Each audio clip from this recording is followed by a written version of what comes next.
Hello guys, welcome to our channel study with DK. आज हम reasoning का एक शानदार टॉपिक लेके आए हैं जिसका नाम है ब्लड रिलेशन, रक्त संबंध। रक्त संबंध किसी भी कॉम्पिटिटिव एग्जाम के लिए मोस्ट इम्पोर्टेंट टॉपिक है।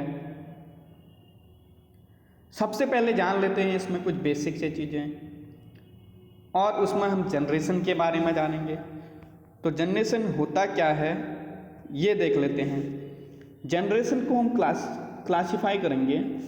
सबसे पहले हम जीरो जनरेशन में कौन कौन से आएंगे ये जान लेते हैं। जीरो जनरेशन में मैं, मेरा भाई आ जाएगा, बहन आ जाएगी और पति, पत्नी, पति, साला, साली यानी कि sister in law, brother in law, ये तो जीरो जनरेशन में आ जाएंगे। प्लस वन जनरेशन में हमारे पास पिता, माता,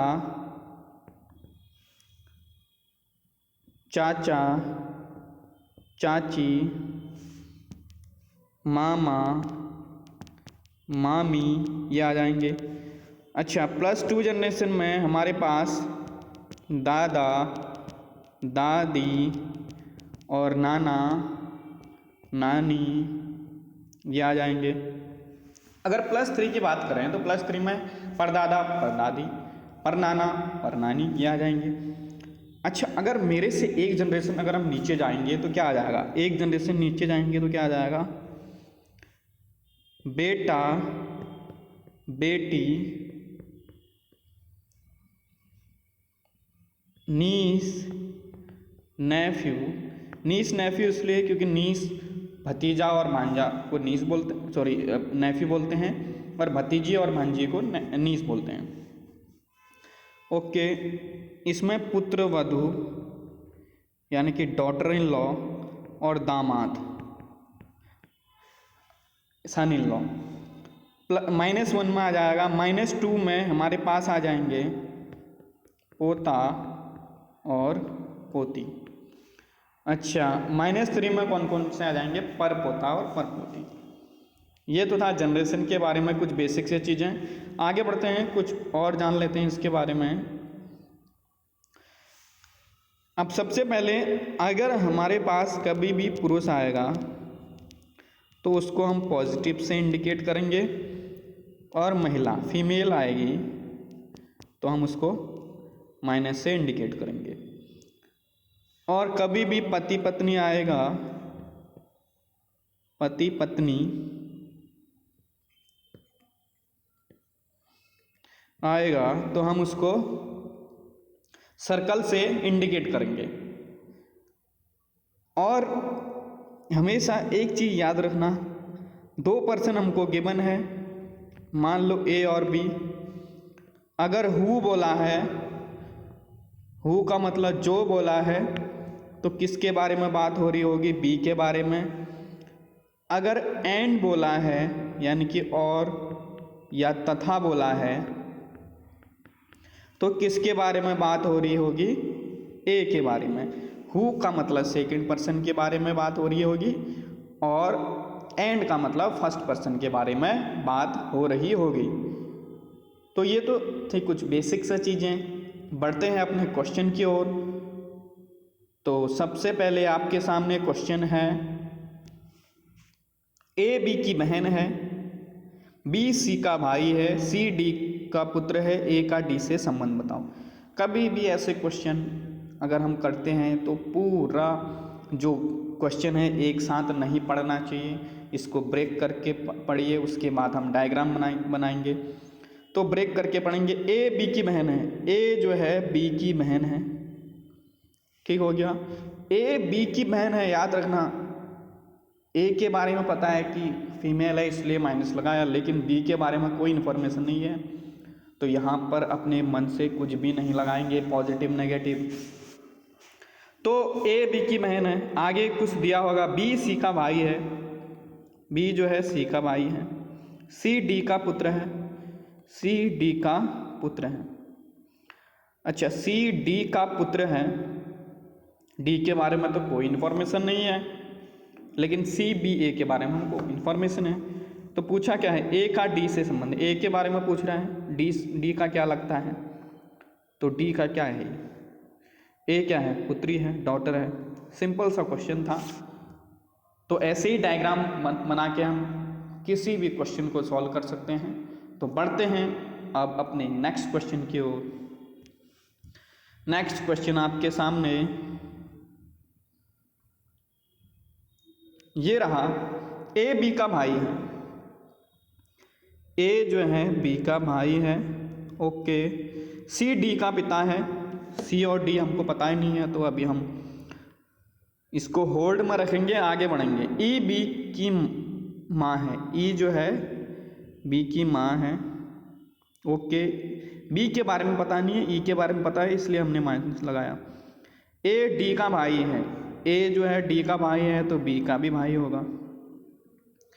ई का सी से संबंध, अच्छा सी के बारे में अब पीछे हम जाते हैं। सी डी का पिता है, सी जो है डी का पिता है। अच्छा ये तीनों भाई बहन हैं, तीनों भाई बहन हैं। अगर बी की माँ ई है और डी का पिता सी है, क्या ये दोनों आपस में पति पत्नी होंगे? बिल्कुल होंगे। तो ये दोनों आपस में पति पत्नी होंगे, इसलिए हमने सर्कल किया है। अगर सर्कल नहीं करते तो हमको कन्फ्यूजन हो जाता कि भाई बहन है, इसलिए हमने सर्कल किया। तो इसका मतलब है ये दोनों हस्बैंड वाइफ हैं। तो हस्बैंड वाइफ है, तो क्वेश्चन पूछा क्या है, ई का सी से संबंध बताओ। तो ई के बारे में पूछा है, तो क्या हो जाएगा, पत्नी। आपका ऑप्शन नंबर डी क्या हो जाएगा, पत्नी। ई जो है सी की क्या है, पत्नी है, पत्नी। ओके, ये था आपका क्वेश्चन नंबर 2। बढ़ते हैं नेक्स्ट क्वेश्चन की ओर। नेक्स्ट क्वेश्चन आपके सामने है, पी क्यू का भाई है, पी जो है क्यू का भाई है, ओके। आर क्यू की माँ है, आर क्यू की माँ है। एस आर का पिता है, इससे भी जनरेशन ऊपर जाएंगे, एस आर का पिता है, ठीक हो गया। टी एस की माँ है, इससे भी एक जनरेशन ऊपर जाएंगे, टी जो है एस की माँ है। पी का टी से संबंध बताओ। अब सीधे पूछा है, अगर यहाँ से सीधे हमको रिलेशन को लिंक करना नहीं आ रहा तो हम एक एक करके उसको देखेंगे। टी का बेटा है एस और एस की बेटी है आर, मतलब जो आर है टी की क्या है, पोती है। अच्छा, आर की भी बेटी या बेटा है क्यू, इसका मतलब ये है ये इसका परपोती या परपोता होगा। और पी जो है, पी के बारे में पूछा है, पी तो हमको ऑलरेडी पता है पॉजिटिव है यानी कि मेल है, तो पी क्या होगा इसका, परपोता। ग्रेट ग्रैंडसन क्या होगा, option number B, great grandson. आसान क्वेश्चन था, हमने डायग्राम से बहुत आसानी से इसको सॉल्व कर लिया है। अब बढ़ते हैं अपने नेक्स्ट क्वेश्चन की ओर। नेक्स्ट क्वेश्चन देखते हैं, बी पी का पति है, बी जो है पी का पति है, बी पी का पति है, तो पी क्या होगी, पत्नी होगी। हम इसको सर्कल करेंगे। क्यू ई का इकलौता पोता है, क्यू जो है ई का इकलौता पोता है। अभी हमको पता नहीं है, क्यू के बारे में भी पता नहीं है, ई के बारे में पता नहीं है। जो कि डी की पत्नी है, डी भी पता नहीं है, तथा पी की सास है, ओके। जो कि बोला है, तो जो कि का मतलब जो मैंने पहले ही बताया था, जो आता है हु आएगा तो सेकंड पर्सन के बारे में बात हो रही है, ई के बारे में बात हो रही है। जो कि डी की पत्नी है तथा पी की सास है, तथा कहने का मतलब ई और डी के बारे में बात हो रही है, तो तथा यानी कि एंड का मतलब है फर्स्ट पर्सन। ई और डी में फर्स्ट पर्सन ई है, तो ई जो है पी की सास है। अगर ई पी की सास है तो हम इसको कैसे बनाएंगे, ई पी की सास है, ई का पति बी है, बी की जो माँ होगी पी की सास होगी, तो बी की माँ कौन होगी, ई। अच्छा, अब देखते हैं क्यू ई का इकलौता पोता है, क्यू जो है ई का इकलौता पोता है, तो क्यू ये हो जाएगा, इकलौता पोता है। जो कि डी की पत्नी है। जो किसके बारे में बात हो रही है?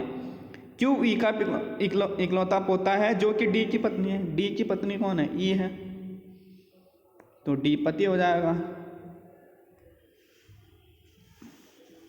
अब देखते हैं क्यू ई का इकलौता पोता है, ठीक हो गया, पोता है। और क्यू ई का इकलौता पोता है जो कि डी की पत्नी है। जो कि डी की पत्नी है, ई जो है डी की पत्नी होगी, तथा पी की सास है। पी की सास है ये, बिल्कुल ठीक है। बी का डी से संबंध बताओ। बी का डी से संबंध क्या है?